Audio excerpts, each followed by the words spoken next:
Man, people acting like George Groves is some bum. It's just not even from the American fight fans, from the UK fight fans too. I think he's being overlooked, and which is dubbed a super fight over there in the UK. I'm gonna co-sign that right now. This is the boxing clinic. It's your boy CJ Goodfella. We back. We definitely back in the building, full force. NFL football went off real quick, so I wanted to get a few boxing videos in before the night game came on. But y'all stop sleeping on George Groves, man. Stop sleeping on him. This guy ain't no joke. I think George Groves has now got over the hump. I really think he's got over that hump. And it's not the hump that you probably thinking of. I mean the hump of overconfident and being confident. I think that's one thing he struggled with. They tell you to believe in your abilities and everything you do in everyday life. I think he truly believed too much in his abilities, and that truly hurt him. It hurt him versus Carl Froch in the second fight. In the first fight, he was very confident. His confidence worked for him, and he was doing this thing. He got knocked out. Well, he technically, to me, to get knocked out. I thought he was going to beat Carl Froch. Froch was coming on late. He learned a valuable lesson from that. They took it from him. They robbed it from George Groves. That referee really did a shit job. The second fight, Carl Froch made the adjustment, knocked him out. I think from that fight on, I thought he was too overconfident. I thought that he arrived as the superstar in boxing, not just in the UK, because he was already a superstar in the UK pretty much. But I think he really thought he was a superstar pound for pound type fighter once, going into that fight, that second fight with Carl Froch. I thought he was going to demolish him. And Fry showed the ability that he just wasn't a one-trick pony. Him and McCracken had a great game plan. What I think is, McCracken is one of the better coaches in the world, not just in the UK. I've been giving him respect like that for years. And from that point on, he was just too overconfident. Excuse that going in the background. If you can hear that. But I just thought he was too overconfident, in my opinion.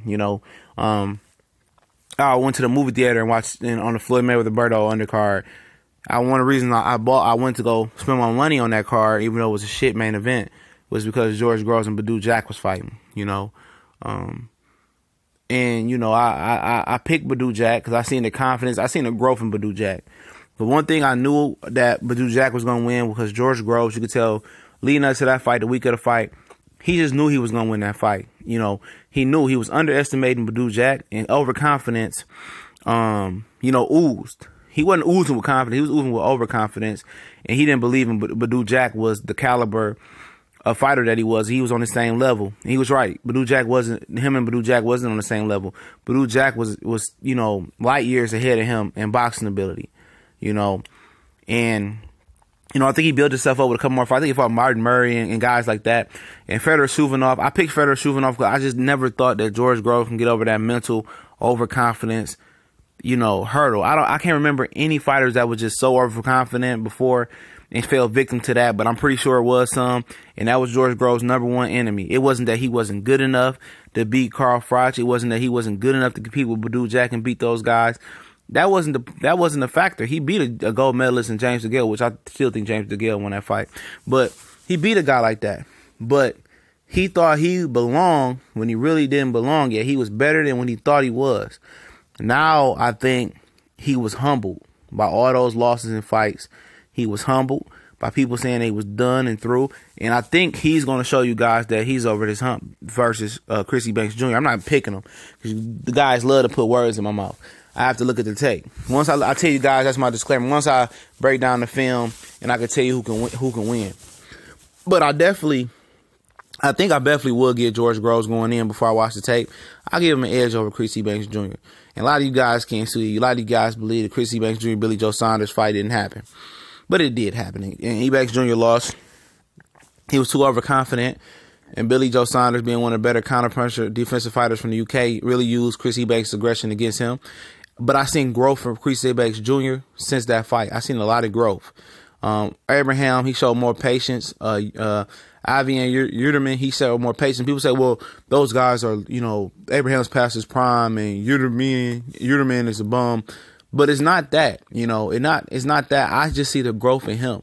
It's the growth that I see, that it doesn't matter what type of opponent that he's fighting, pretty much, as long as it's on a world-class prize level, that he's becoming more patient. The game is starting to slow down for him. And he's starting now to see and pick his shots now. He's not just going out there throwing a million combinations, being a speed demon, being left open for punches where he potentially can get knocked out. And now he's picking his shots. He's flickering the jab. He's working off the jab. He's working to the body.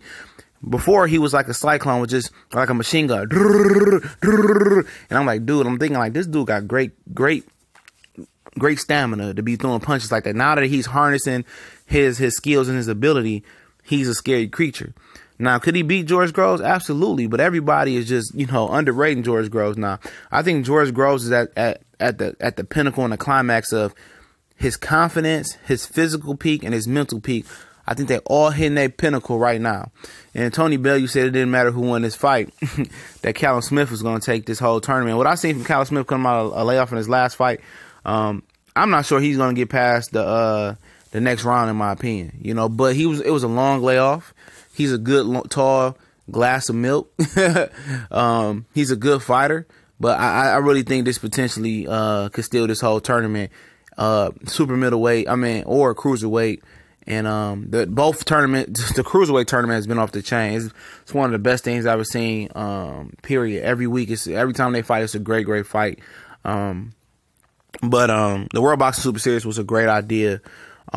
I think it's good that it's not a lot of Americans in there. I'm going to say that now.